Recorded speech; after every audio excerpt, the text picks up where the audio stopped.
कर्म, अकर्म, विकर्म, ये क्या है? हे अर्जुन, मनुष्य जब निष्काम भावना से कर्म करता है तब उस कर्म का फल उसे नहीं भोगना पड़ता, इसलिए वो अकर्म हो जाता है। कर्म उसे कहते हैं जो सकाम भाव से फल की इच्छा से किया जाता है। उसका फल कर्म के अनुसार अवश्य मिलता है, अच्छे कर्म का अच्छा और बुरे का बुरा। और विकर्म? असत्य, कपट, हिंसा आदि अनुचित और निषिद्ध कर्म विकर्म है। हे पार्थ, जैसे सूर्य उदय होते ही रात का अंधकार नष्ट हो जाता है, वैसे ही ज्ञान का प्रकाश अज्ञान के अंधकार को नष्ट कर देता है। फिर मनुष्य परमात्मा की ओर जाने वाले मार्ग से कभी भटकता नहीं, विचलित होता नहीं। ज्ञान का साक्षात्कार होने के कारण मनुष्य जान जाता है कि एक ही कर्म पुण्य कैसे बनता है और वही कर्म पाप कैसे बन जाता है। तुम कहते हो कि एक ही कर्म पुण्य भी हो सकता है और पाप भी, वो कैसे? मैं बताता हूं पार्थ। उदाहरण के तौर पर एक कर्म को लो। एक मनुष्य ने दूसरे मनुष्य की हत्या कर दी है, तो मुख्य कर्म क्या हुआ? हत्या करना। परंतु यही कर्म पुण्य भी हो सकता है और पाप भी। वो कैसे? एक मनुष्य किसी कमजोर बूढ़े व्यक्ति का धन लूटने के लिए उसकी हत्या कर देता है, तो वो क्या हुआ? निश्चय ही वो पाप है। और यदि एक दुष्ट मनुष्य किसी अबला स्त्री के साथ जबरदस्ती बलात्कार करने की कोशिश कर रहा है, तो उस अबला की रक्षा के लिए यदि बलात्कार करने वाले की हत्या कर दी जाए तो वो क्या होगा? ये तो स्पष्ट है कि किसी निसहाय अबला की रक्षा करना पुण्य होगा। तुमने स्वयं ही अपने प्रश्न का उत्तर दे दिया पार्थ। कर्म तो वही रहा, किसी की हत्या करना, परंतु उस कर्म के पीछे भावना क्या है? मारने वाले की नियत क्या है?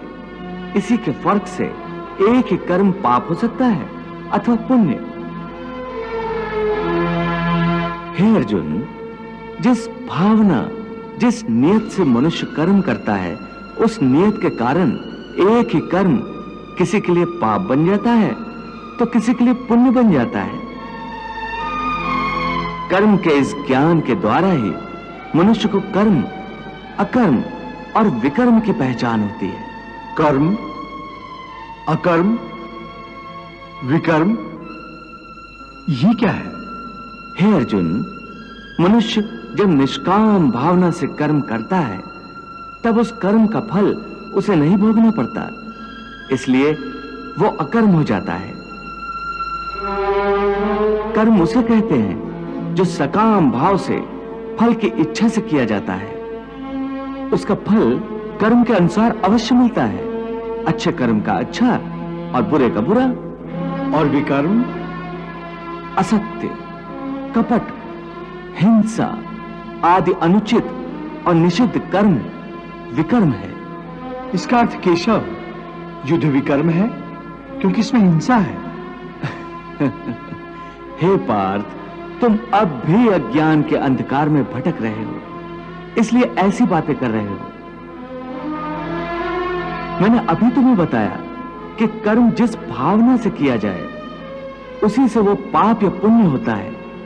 युद्ध यदि अपना धर्म समझकर अधर्म का, अन्याय का नाश करने के लिए किया जाए तो उस युद्ध में मरने पर भी प्राणी को स्वर्ग की प्राप्ति होती है। इसलिए तुम सारी शंका कुशंकाओं को त्याग दो और युद्ध करो। हे अर्जुन, जब तुम्हें ज्ञान प्राप्त होगा तब तुम जान जाओगे कि यह संसार मेरी ही माया है, यह संसार मेरे ही से उत्पन्न हुआ है। मैं ही संसार का पालक हूं। ये सारी सृष्टि मेरी ही माया का खेल। हे केशव, इस माया की संसार का रूप क्या है? हे अर्जुन, यदि तुम अपने ज्ञान चक्षुओं से देखोगे तो तुम्हें पता चलेगा कि यह माया का संसार एक उल्टे वृक्ष की भांति है, जिसकी जड़ें ऊपर हैं और टहनी और पत्ते नीचे की ओर हैं। अपने अंतर चक्षुओं के द्वारा इसे देखो अर्जुन।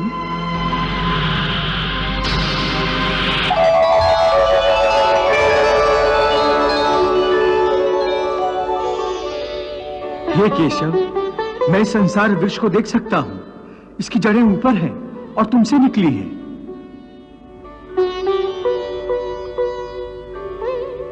हाँ अर्जुन, जैसा मैंने कहा, यह माया का संसार मेरे ही से उत्पन्न हुआ है, इसलिए इसकी जड़ें मेरे में हैं, और माया का स्थान क्योंकि मुझसे नीचे है, इसलिए यह पेड़ उल्टा है। ऊर्ध्वमूलम अधः शाखम अश्वत्थम प्राहुरव्यम छंदासि यस्य पर्णानि यस्तम वेद सा वेदवित्। हे केशव, इस संसार वृक्ष में ब्रह्मा का स्थान क्या है? हे अर्जुन, इस संसार का विस्तार करने वाला होने से ब्रह्मा इस वृक्ष की मुख्य शाखा है।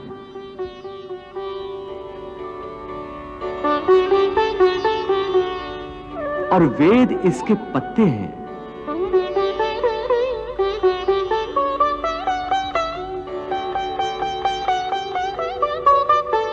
हे पार्थ, शब्द, स्पर्श, रूप, रस और गंध, ये पांचों इस वृक्ष की शाखाओं की कोपलों के रूप में हैं। हे पार्थ, इस माया वृक्ष को सत, रज और तम तीनों गुणों के जल से सींचा जाता है।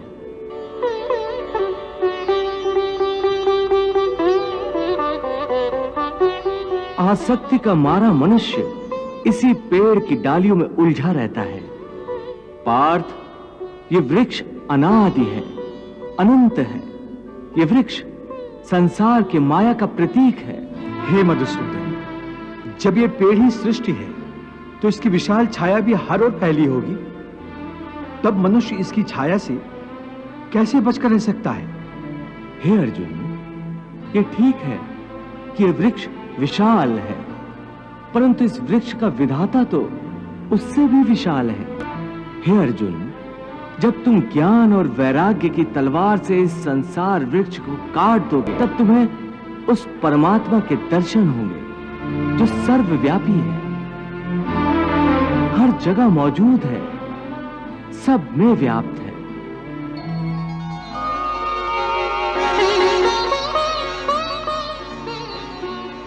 इसलिए पार्थ, तुम मेरी शरण में आओ।